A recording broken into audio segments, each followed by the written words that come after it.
آدم علیہ السلام تو جنت میں تھے، جنت میں کیا کمی تھی؟ ساری نعمتیں تھی، لیکن اکیلے ہونے کی وجہ سے طبیعت میں وحشت آئی۔ اللہ تعالیٰ نے اس وحشت کو دور کرنے کے لیے آدم علیہ السلام کی پسلی سے حوا علیہ السلام کی تخلیق فرمائی۔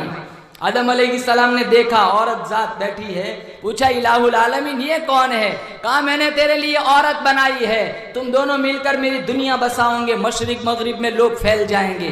آدم علیہ السلام نے سوچا اٹھوں جاؤں اس کے پاس گفتگو کروں تاکہ خلوت کا اندھیرا دور ہو جائے، طبیعت میں سکون آ جائے۔ آدم علیہ السلام گئے حوا کے پاس، ہاتھ لگانے کا ارادہ کیا، آواز آئی آدم رک، ہاتھ لگانے کی اجازت نہیں۔ پوچھا الہ العالمین میرے لیے بنائی؟ ہاں ہاں تیرے لیے بنائی۔ آدم تو سارے انسانوں کا ابا ہے، یہ سارے انسانوں کی اماں ہے، جب تک حق مہر ادا نہ کر لو ہاتھ لگانے کی اجازت نہیں۔ سارے انسانوں کا ابا حق مہر دے گا، سارے انسانوں کی اماں کا حق مہر ہے، بادشاہوں کی اماں، وزیروں کی اماں، نبیوں کی اماں، رسولوں کی اماں، مالداروں کی اماں، غریبوں کی اماں، کالے گوروں کی اماں۔ آدم علیہ السلام نے پوچھا الہ العالمین کیا مہر دینا پڑے گا؟ مجھے تو کچھ علم نہیں۔ آواز آئی آدم آگے چل کر تیری اولاد کا حق مہر سونا بنے گا، تیری اولاد کا حق مہر چاندی بنے گی، تیری اولاد کا حق مہر روپے پیسے بنیں گے، زمین لکھی جایا کریں گی، پلاٹ لکھے جایا کریں گے۔ آدم تو سارے انسانوں کا ابا ہے، یہ سارے انسانوں کی اماں ہے، تیرا حق مہر سب سے انوکھا، تیرا حق مہر سب سے نرالا، اور وہ یہی کھڑے کھڑے میرے محبوب کی ذات پہ 10 دفعہ درود پڑھ لے، تیرا حق مہر ادا ہو جائے گا۔ ابھی تو کتنا ٹائم ہے سرکار کو دنیا میں آنے میں، ابھی تو صرف 2 انسان بنے، کائنات وجود میں نہیں آئی۔ اللہ آدم علیہ السلام سے درود پڑھوا رہے۔ جس نبی کی سنت سے ہمیں پیار نہیں، جس نبی کے قرآن سے ہمیں پیار نہیں، جس نبی کی شکل سے ہمیں پیار نہیں، جس نبی کے اخلاق سے ہمیں پیار نہیں، ارے نبی کو چھوڑو، نبی کے دادا پر دادا بھی پیدا نہیں ہوئے، اللہ آدم سے درود پڑھوا رہا ہے۔ سارے نیت کرو انشاءاللہ 100 دفعہ درود پڑھ کے سو جائیں گے، بولو زور سے انشاءاللہ۔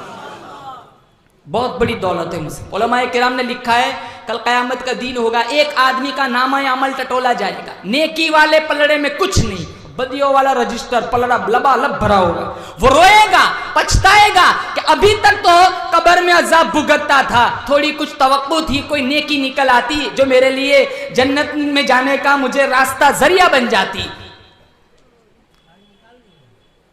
نیکی والا پلڑا بالکل خالی، بدیوں والا پلڑا لبالب بھرا ہوا ہے، اور وہاں کوئی کسی کو کام نہیں آتا۔ مسلمانوں سب کی زبان پہ ایک ہی رٹ ہوگی، یا ربی نفسی یا ربی نفسی۔ اللہ نے صرف ایک ہستی بنائی جس کا نام محمد ہے، احمد ہے، اس کی جولی پھیلی ہوئی ہے، زبان پہ ایک ہی رٹ ہے، یا ربی امتی یا ربی امتی۔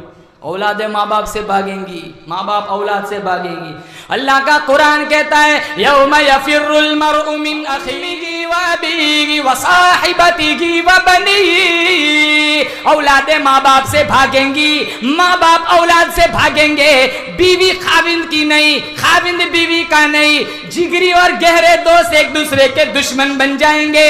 اللہ پورے قہر و جلال میں ہوگا، آواز آئیں گی این المتکبرون، دنیا کے بڑے بڑے متکبر کدھر ہے؟ کوئی جواب نہ ملے گا۔ اللہ پھر کہے گا این الملوک، دنیا کے بڑے بڑے بادشاہ کدھر ہے؟ کوئی جواب نہ دے گا۔ پھر اللہ کہے گا انا الملک للہ الواحد القہار۔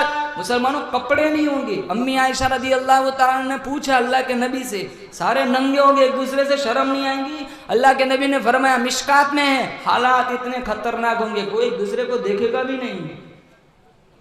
ایسی ہما ہمی والے عالم میں ایک آدمی کا نامہ عمل ٹٹولا गया, नेकी वाले पलड़े में कुछ नहीं, बदियों वाला पलड़ा लबालब भरा हुआ है, वो रोएगा, पछताएगा। उलमा ने लिखा है एक हसीन और जमील खूबसूरत चेहरे वाले सवारी पर सवार होकर आएंगे, पूछेंगे भाई क्यों परेशान है? कहा आज मैं मारा गया, आज मैं जहन्नम में जाऊंगा, मेरी आखिरत बर्बाद हो गई। नेकी वाले पलड़े में कुछ नहीं है, बदियों वाला लबालब रजिस्टर भरा हुआ है, पलड़ा भरा हुआ है। वो हसीन और जमील खूबसूरत चेहरे वाले उंगली के पोरवे के बराबर कागज का टुकड़ा निकाल करके देंगे और उसे फरमाएंगे जा तेरे नेकी वाले पलड़े में कागज का ये टुकड़ा रख दे। वो सोचेगा एक तरफ तो बदियों का पलड़ा लबालब भरा हुआ है, दूसरी तरफ कागज का ये छोटा सा टुकड़ा क्या काम करेगा?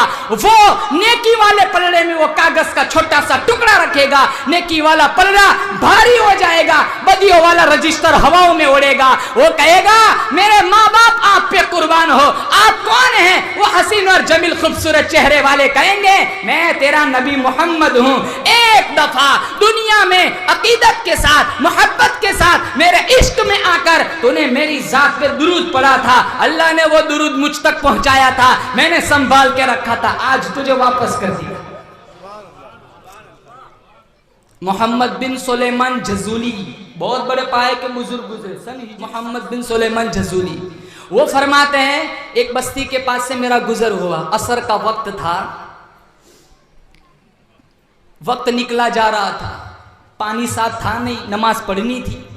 अचानक एक बस्ती आई, कुएं पे नजर पड़ी, ठंडा सांस लिया कि चलो मेरी नमाज रह जाएगी। मुसलमानों आज हमें नमाज की कोई अहमियत हमारे दिलों में नहीं, हम जानबूझ के नमाजें छोड़ देते, नमाज न छोड़ो।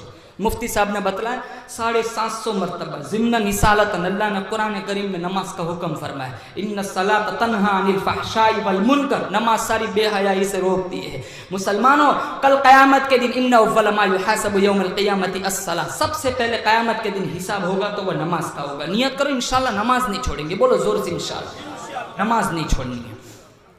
तो मोहम्मद बिन सुलेमान जजूली ठंडा सांस लिया कि चलो कुआं है, पानी मिल जाएगा, मेरी नमाज बच जाएगी। कुएं के पास पहुंचे, फिर वापस परेशान हुए, पानी तो है लेकिन पानी को निकालने के लिए न डोल है न रस्सी है। गली में चंद बच्चे खेल रहे, एक मासूम नन्ही सी बच्ची मोहम्मद बिन सुलेमान जजूली के पास आई और मीठे मत भरे लहजे में पूछा, बूढ़े मियाँ परेशान नजर आ रहे हो? कहा बेटी वक्त निकला जा रहा है, नमाज पढ़नी है, साथ पानी तो है लेकिन मेरे पास पानी निकालने के लिए डोल और रस्सी नहीं है, पानी निकालो तो कैसे निकालो? वो लड़की, वो बच्ची मासूम सी लजाजत भरे लहजे में कहने लगी, बूढ़े मियाँ इस पानी को निकालने के लिए डोल रस्सी की क्या जरूरत? कहा बच्ची मजाक करती है। कहा मजाक नहीं करती। उसने थोड़ा सा मुंह कुएं में डाला और थूक लुआब और उसने कुएं में डाला, पानी उछल के किनारों पे आ गया। वुजू बनाया, नमाज पढ़ी, नमाज पढ़ने के बाद उस बच्ची को पास बुलाया, शफकत से हाथ फेरा, मोहब्बत से पूछा, बच्ची बता तेरा ऐसा कौन सा अमल है, पानी भी तेरा ताबे हो गया, तूने थूक डाला, पानी उछल के किनारों पे आ गया। वो बच्ची कहने लगी, बिकसरती सलात इला मन इदा मशा तअल्लक़तिल वहुश बि अज़्यालिही, बूढ़े मियाँ मेरी माँ मुझे रात को उस वक्त तक सोने नहीं देती जब तक मैं 1000 दफा काली कमली वाले की जात पे दुरूद न पढ़ूं। फिर नियत की, मोहम्मद बिन सुलेमान जजूली ने कब सारी जिंदगी दुरूद लिखने में और पढ़ने में गुजारूंगा। फिर मशहूर जमाना की खैर दलाइलुल खैरात के नाम से किताब तसनीफ फरमाई। उलमा ने लिखा है जो इस किताब को बाकायदगी से पढ़ लेता है अल्लाह ख्वाब में नबी का दीदार